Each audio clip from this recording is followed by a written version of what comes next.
আজকের দিনটা হচ্ছে অক্ষয় তৃতীয়া, বছরের অন্যতম শুভ দিন। আজকের দিনে কিছু শুভ কার্য করলে তা সারা জীবন অক্ষয় হয়ে থাকে।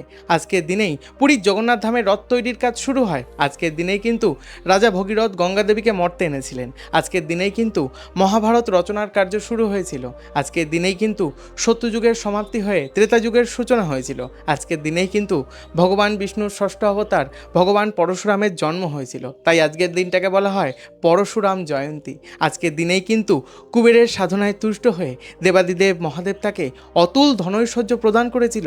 যেহেতু আজকের কুবেরের লক্ষ্মী লাভ হয়েছিল, তাই আজকের দিনে বিভিন্ন জায়গায় বৈভব লক্ষ্মীর পূজাও করা হয়। অত্যন্ত চমৎকারী আজকের এই দিনটি।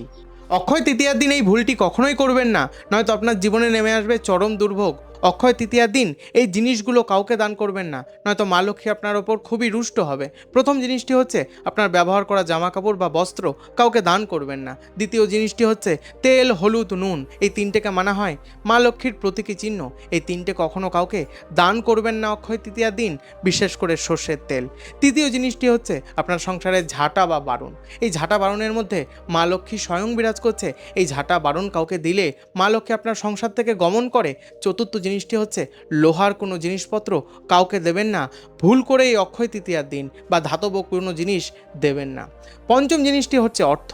অর্থ এই অক্ষয় তৃতীয়ার দিন সে যে কেউই হোক না কেন, আপনি কাউকে অর্থ দেবেন না, নয়তো মা লক্ষ্মী আপনার সংসার থেকে চিরকালের জন্য গমন করবে। অক্ষয় তৃতীয়ার দিন এই ছোট্ট দুটি কাজ করলে মা লক্ষ্মী আপনার সংসারে চিরকাল অক্ষয় হয়ে বিরাজ করবে এবং মা লক্ষ্মী আপনার সংসারে বাধা পড়ে যাবে। মূলত অক্ষয় তৃতীয়ার দিন বাজারে যান, বাজার থেকে আনুন কিছু মাটির প্রদীপ এবং সাথে আনুন তুলো।